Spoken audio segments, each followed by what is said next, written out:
Hi friends, मी विठ्ठल जोशी. या व्हिडिओमध्ये आपण जिल्हा परिषदेमार्फत आज म्हणजेच 20 डिसेंबर 2023 रोजी सकाळच्या शिफ्टमध्ये जो पेपर झाला, त्या पेपरमधील काही प्रश्न मला माझ्या विद्यार्थ्यांनी पाठवलेले आहेत.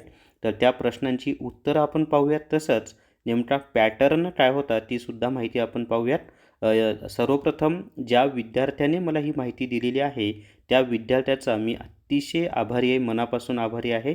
या व्हिडिओला सर्वांनी लाईक करा, शेअर करा आणि Vitthal Joshi YouTube channel subscribe करा. तर या ठिकाणी पहा, फर्स्ट शिफ्ट 20/12/2023. जर तुम्हाला जिल्हा न्यायालय भरतीसाठी ई बुक घ्यायचा असेल तर प्ले स्टोअरवरून विठ्ठल जोशी ॲप डाउनलोड करा आणि जिल्हा न्यायालय भरती ई बुक विकत घ्या. नवीन सिलेबसनुसार दिलेले आहे. तसंच 2018मध्ये झालेले जिल्हा न्यायालयाचे लिपिक आणि शिपायाचे पेपरसुद्धा दिलेले आहेत. पहिला प्रश्न पहा, फर्स्ट शिफ्ट 20/12/2023 पहिला आहे आणि नाशिकसाठी त्यांनी फॉर्म भरला होता. तर द्राक्षे GI टॅग कोणत्या वर्षी? आता नाशिक जिल्हा हा द्राक्षासाठी प्रसिद्ध आहे. मग नाशिक जिल्ह्याचा जो स्थानिक प्रश्न आहे त्याच्यावरच हा प्रश्न आलेला.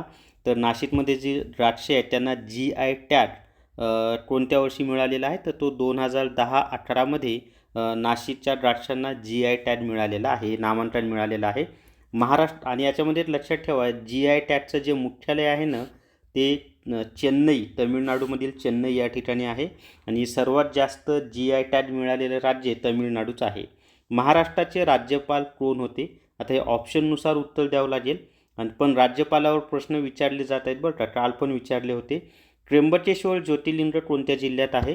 तर त्र्यंबकेश्वर ज्योतिर्लिंग नाशिक जिल्ह्यामध्ये आहे. हे स्थानिक जिल्ह्यावरचा प्रश्न आहे.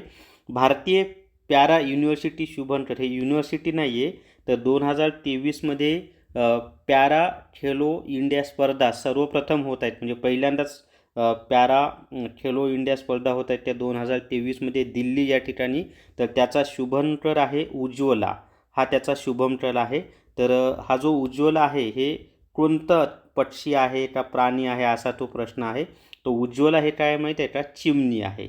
जो शुभंकर उज्ज्वला आहे तो चिमणी. याच्यामध्ये असं पण लक्षात ठेवा की पॅरा खेलो इंडिया स्पर्धा सर्वप्रथम कोणत्या वर्षी झाल्या? तर 2023मध्ये. आता डिसेंबर महिन्यातच झालेल्या आहेत. कोठे झाल्या? तर दिल्लीला झाल्या. त्याचा शुभंकर कोणता होता? तर उज्ज्वला होता आणि उज्ज्वला काय? तर चिमणी आहे. त्याच्यानंतर एमी पुरस्कार विनोदी म्हणजे विनोदामधील एमी पुरस्कार 2023चा कोणाला मिळाला? तर भारतीय नट वीर दास यांना 2023चा एमी पुरस्कार मिळाला आहे आणि एमी पुरस्कार हा एक आंतरराष्ट्रीय पुरस्कार आहे.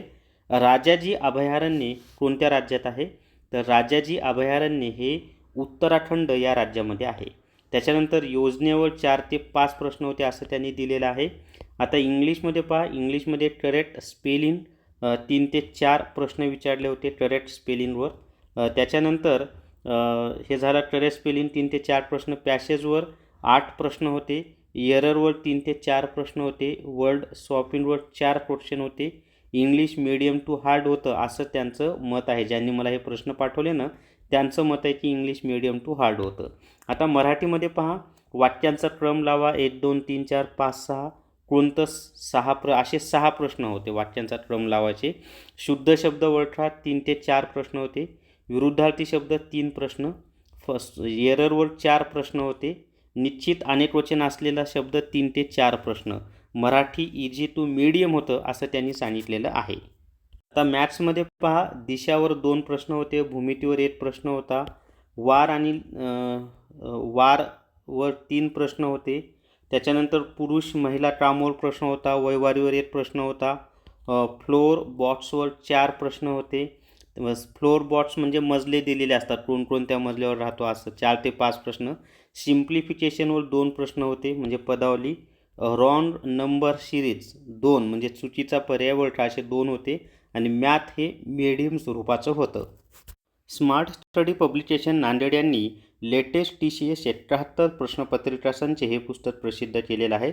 याच्यामध्ये नगर रचना शिपाई, नगर परिषद, तलाठी यांचे झालेले पेपर दिलेले आहेत आणि TCSनं घेतलेले आहेत. एकूण 7,100 प्रश्न आहेत. तसंच त्यांनी लेटेस्ट TCS 79 प्रश्नपत्रिका संचयसुद्धा प्रसिद्ध केलेला आहे. ही पुस्तकं सर्व पुस्तकांच्या दुकानावर तसंच Amazon आणि फ्लिपकार्टवर उपलब्ध आहेत. तर स्मार्ट स्टडी पब्लिकेशन नांदेड यांनी ही पुस्तकं प्रसिद्ध केलेली आहेत. तर या व्हिडिओमध्ये एवढीच माहिती. या व्हिडिओला सर्वांनी लाईक करा, शेअर करा आणि Vitthal Joshi YouTube channel subscribe करा. Thank you very much.